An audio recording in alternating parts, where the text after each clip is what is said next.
All right, welcome to Cybersecurity Workshops, and in this discussion we're going to talk about listing files.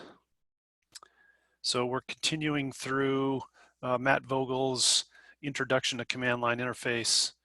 Matt Vogel is a faculty member at Tidewater Community College, and he created this great course, 10-module course on Introduction to the Command Line Interface, and we're going through the first few modules to prepare you for using the CLI. So module 2 is working with files and directories, and we've talked about the basics of the Linux file system. We've talked about the file system shortcuts. So if you haven't taken a look at those two sessions, or if you need a little bit of a refresher, then I encourage you to go back and take a look, particularly the first lesson, the discussion of the Linux file system. Some pretty useful stuff in there about the organization of the file system, and that's all useful. So here we are, understand how to list files, and we'll dive right in. So so lesson objectives, we're gonna understand how to list files, and then we're gonna interpret what we get when we list the files. And we're going to see some command line switches that let us see the data in some different ways.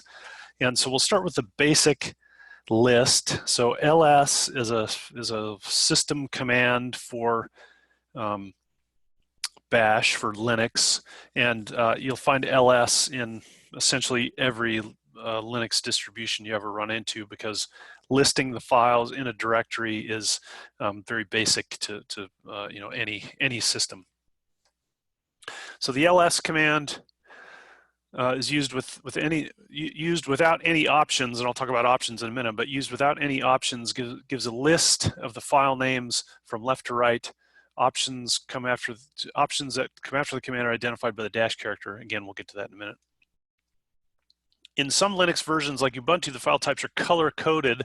So if we open up the terminal window and we list the files, we get some color coding, which is really helpful to just quickly see what's what in the list. Depending on the Linux distribution and depending on the tool that you're using to get to the command line interface, you may just get white text on a black background with no colorization, and you can still do what you need to do in that sort of environment, but you don't get this sort of easy to interpret color coding of stuff in there. So directories are in purple. This is purple, I guess. Normal files are in white. Normal files are in white. Normal files, yeah, normal files. We'll talk a lot more about files later on, and what what we mean by normal here. But things that are sort of general files of different types will just be shown in white. So if it's not a directory, if it's not an executable program, and if it's not a link, then it's going to be shown in white. So you'll generally see a lot of white stuff in your directory listing. Executable files are in green. So a program or a script that you can execute is in green. That may not be super meaningful right now if you're just a beginner in Linux, but I'll show you that in just a second, and it'll hopefully become more clear later on, and we'll talk later about how to create an executable thing, how to create a script in Linux. Okay, so let's take a look at some of this. So I have my Kali Linux virtual machine up and running here, and I'm in my home directory, right? So if I say cd without anything after it, remember that brings me to my home directory. So if I do a pwd, print working directory, there I am, /home/student. So now if I do an ls command, ls is short for list. That's going to list the files and directories that are in the current directory in the file system. And so what I have here is very similar to what we saw on the slide, because the slide is using similar Kali Linux virtual machine, and it's you're going to see very similar stuff here. So directories are in purple. So if it's a directory, that means I can cd into it. Remember, we talked last time about moving around the file system, and so anything that is purple is a directory, so I can CD into it. So I can CD into downloads, and then I can do an ls there. That shows me all the stuff that's in the downloads folder. And I remember I can use CD space ... to move back to move up a level in the hierarchy. So now I could say CD music. I could do an ls there. If I do an ls and there's nothing in the directory, then I get just a blank line. Makes perfect sense, I hope.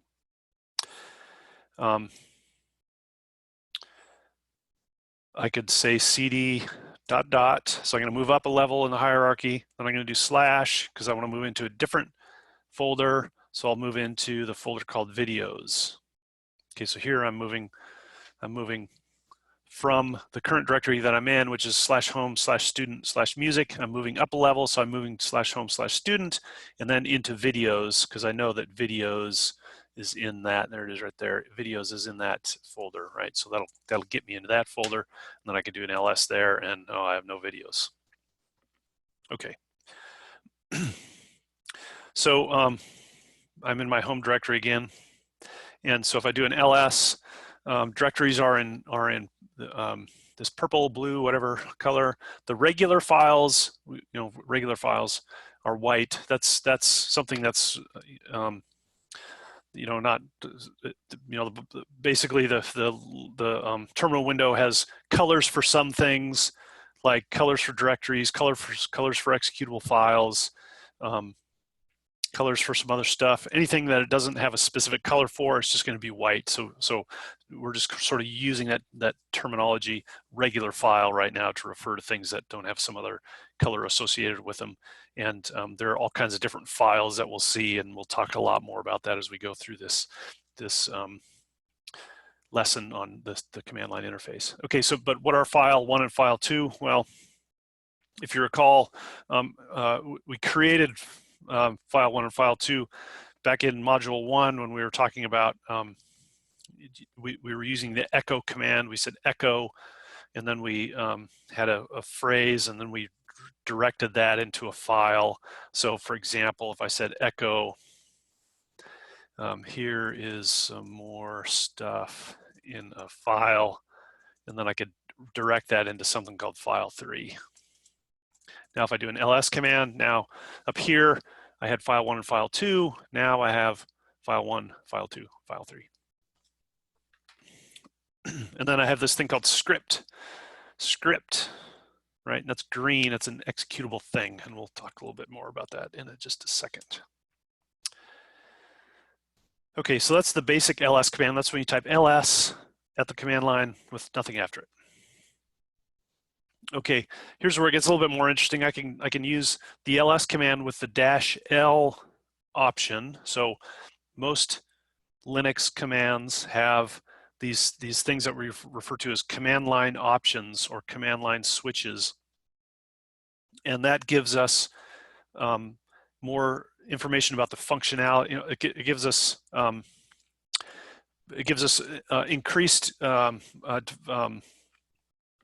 what am I trying to say here? It gives us options, different things that we can do that will it sort of makes the command more powerful by providing various options that we might want to activate when we use the command. And we'll see a couple of these for the ls command.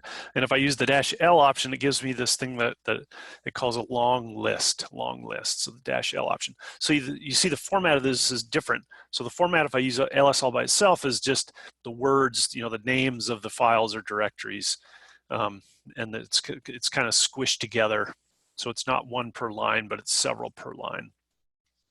If I do the long list, I'm going to get one file or directory per line, and I get a bunch of additional information about each file and directory. And here's the additional information I get. So at the beginning, I get this thing called permissions. Then I get this hard link. And then I get the owner of the thing. I get the group owner of the thing. We'll talk more about what those mean in a minute. Get the file size. We get when the file was last modified. That can be very interesting to us if we're thinking, well, did I add a paragraph to my paper yesterday, or did I forget? I can see when this thing was last modified, and then the name of the file, my file, name of the file or directory. And I add that onto this slide, but really a directory is considered a file. Everything in Linux is a file, turns out. So it, at the sort of high level, a directory is a file, but if you want to get more specific about it, a directory is a directory, which falls under that umbrella of file. So okay, so let's take a look at this here. So if I say ls-l, I get my long list. And very similar to that slide I just showed, here's all the stuff that's in my home directory. So at the beginning, I get the permissions. And we're going to talk a lot more about permissions later on. So file permissions are all about who can access the file, who can do things with the file. So you might see a file that belongs to, so here's an example. So most of the files in my home directory, the user of the file is student, so the user account that created the file is student, and the group owner of this file is student. So anybody who is in the student group can depending on the permissions, can see the file, execute the file, etc. You can change the group. So maybe if I had a group that had certain usernames in it, and I wanted to set the permissions on a file so that members of that group can access it, but nobody else can, that's something I can do with these file permissions here on the left-hand side. Again, we'll talk a lot more about that later on. You get the size of the file, and you'll see a lot of 4096s here. This is in kilobytes, size of the file in kilobytes. Yeah, well, maybe that's bytes. I bet you that's bytes. Size of the file in bytes. So 4,000. So the size of a directory is 4 kilobytes, 4,096 bytes. And directories are always going to be 4096. So that's one reason I point that out. So these lots of 4096s, and you'll always see that number associated with the directory. That's the amount of storage it takes to store the information associated with the directory. And then you see each one of these files, and the size here is the number of bytes in the file. And number of bytes is essentially equated to the number of characters in the file.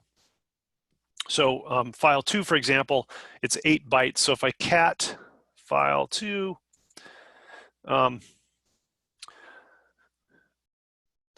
8 is the number of characters. So I get hello 1, 2, 3, 4, 5, 6, 7. So hello 2, you say, gee, that's only 7 characters.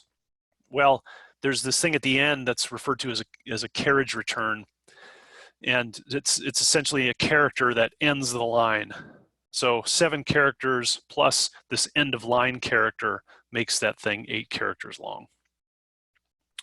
But again, at the very beginning, you get if it's a directory, you get a D, you get the permissions, you get the user that owns the file, you get the group identification of the file, you get the size, you get when this thing was last modified, and then you get the name of the file. If it's a directory, it's going to be a purple. The color coding still applies. And this one here is a script, right? So one of the things I'll mention about an executable file is you have the permissions here. The permissions are RWX, read, write, execute. If it's a directory or a program that you can run, an executable program, then it's going to have an X. So that means you can execute it. So certain users can execute the file. The directory also has an X to indicate who can change into that directory. So some directories, if they're owned by the root user, for example, the permissions can be set so that only root users can change into that directory. And that's using those file permissions to do that. You'll notice there's a file here that's not owned by student, it's owned by root, and it's this thing called thin client drives that's in my home directory. And it's just a directory owned by root with something in it, not sure what. Okay, long list. Okay, so permissions are going to be covered in Module 2, Lesson 6, so we'll cover permissions later on. Hard links we're going to cover in Module 2, Lesson 6, so don't worry about hard links quite yet. Owner is normally the user that created the file. Owner is normally the user that created the file. So student, the stuff in my home directory, like I created file 1, file 2, file 3, I used the echo command. I was logging in as a student when I did that, so those things all belong to me. I could transfer ownership of that. So there are some Linux commands that I can use to change the ownership of a file. We're not going to do that right now, but we'll look at it later.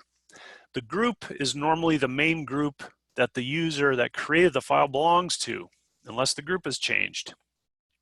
Talk a lot more about groups in Module 3. But when a user is created, in Linux, there's always a group created with that same username, and as the default. So if when my account was created, the administrator who creates my account can put users into a specific group, and you can think of lots of situations where you might want to do that. You might want to have, if your teacher is creating accounts for students, and the student, and he or she is going to put students into groups to work on a project together, for example. This teacher could put students into groups, and then the groups can see their own files, but they can't see the other group's files, and vice versa. In this case, we're following the default behavior, which is when an account is created, when the student account was created for these virtual machines, there's a default account, there's a default group that the account is put into if a group is not specified. So it's going to be the same name as the username. That's where the student group comes from. File size is shown in bytes. Last modified date is the last time the file was modified or edited. Modified or edited, yes, same thing, right? It's essentially the same. If I edit the file, if I change the file, modify, change, edit, whatever. And then the file name shows the name of the file. So that's the long list. And more of that, more of the stuff listed there will become a little bit more clear as we go along. Okay, so there's another command line option in Linux. It's this -A option. Stands for all files. So what does that mean, right? Why when I type ls am I not seeing all the files? Well, Linux has this cool feature that you can have things that are referred to as hidden files. Hidden files, and they're not hidden very well, but the point is that hidden files are files that you don't necessarily want to see every time you do a directory listing, right? It's mostly they're things that are sort of like configuration files that you as the user are not necessarily going to interact with those files a lot, and so if you're not going to really interact with those files, then why do you want to see them every time you do an ls? They're just clutter on the screen. And so if there are files that you're not necessarily going to interact with very often, the system is going to put a dot in front of them. If it's a file that the system is creating, and it sort of realizes that you don't need to see it all the time, it's going to put a dot in front of it. And the user can also create hidden files, and you create a hidden file by creating a file with a file name that begins with a dot. And again, these things are not hidden very well. I can use the -A option to see them. And so, for example, if I say ls-a, now I see everything in the home directory. So if I do the ls all by itself, so let me do a clear, make it a little bit more obvious. So I'm in my home directory still. If I do an ls, I get this. If I do an ls-a, I get that. It's like, holy cow, that's a lot of stuff. And most of it I don't care about. It's a bunch of configuration data that different Linux systems are creating that indicate some configuration information about me, about my use of that thing. And if you recall from way back in Module 1, I talked about on a Windows system, the configuration data is largely held in the registry. We have this thing called the system registry that holds configuration data. In Linux, Linux doesn't have a registry. Linux in general uses the file system to hold that configuration data. So there's a bunch of stuff in here that, again, I don't really care about. I'm not going to interact with it on a regular basis, but it's there. The system uses it for different stuff, and to make it so it doesn't clutter up my listings, it's preceded with a dot, and the dot just tells the file system that when I do an ls command, don't list that stuff. So again, hidden files, not hidden very well. Okay, so now I can do the L and the A at the same time. So if I combine the -A option and the -L option, I get the hidden files in a long list. So all the files, including the hidden files, in a long list. So I can say ls-a-l, and look what I get, all the stuff. I can move them down. Whoops. Okay, so there's what I did, the ls-a-l, and there's all the stuff. And I get the same data about the hidden files as I did about the regular files. Okay, so last time I did it, I said ls-a-l. I can also say ls-al, so I can combine these command line switches together into a single command line switch, and the command line interpreter is going to figure out what I want to do, and it's going to do the right thing. So I just did the same thing, right? It's clear ls-al, and I get the same thing. Hidden files. Okay, hidden files.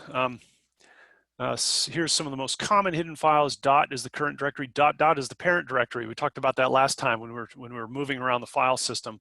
If I want to move up a level in the directory tree, I use a dot, and the dot command is the current directory, and talk about that later on. .bash history is the history. So we talked about history a couple of lessons ago, where you can say history and you see the history of all the commands. Where's that stored? Well, it's stored in a file called .bash history.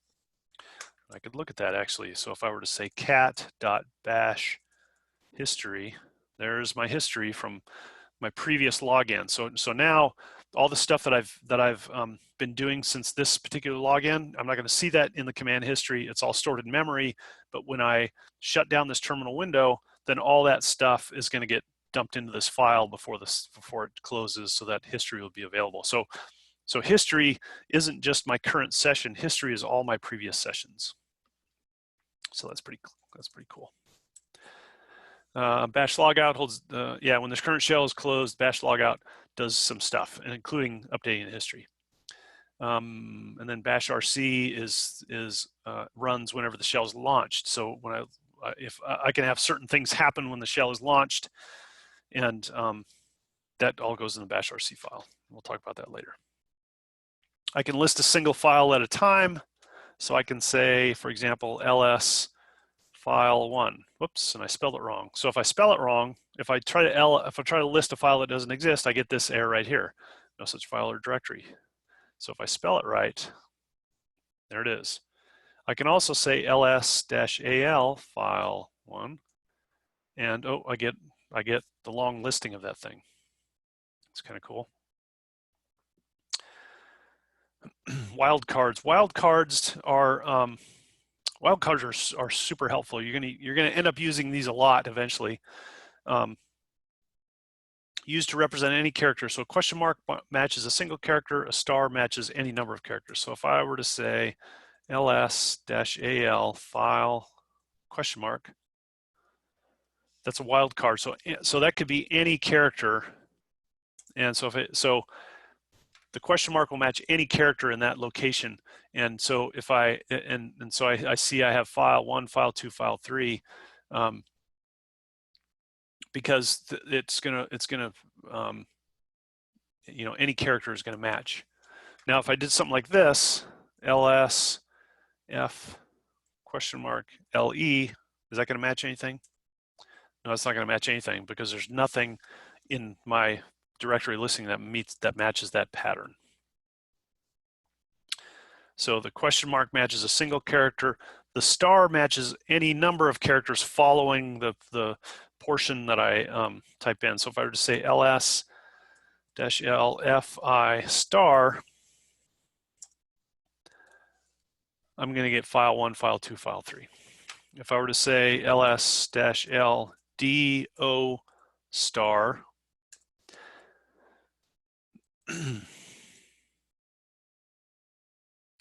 oh, I listed the contents. Yeah, so that forget that for a minute. So what I did there was I listed the contents of a directory. Two directories actually. I listed the contents of the documents directory. I listed the contents of the downloads directory. So remember from last time, I can use commands in conjunction with directory names to do things to those directories. So if I want to ls the contents of the documents directory, there it is. There's nothing in there. ls downloads, there it is. And I didn't, but the thing is there is I didn't change out of my current directory. So we're sort of combining some of these ideas together now. Okay, there's the question mark, the examples I just showed, there's the star examples. Okay, so now I would encourage students to do the hands-on activity associated with this particular lecture, and your teacher should be able to provide that hands-on exercise to you. All right, thanks, and we'll see you next time.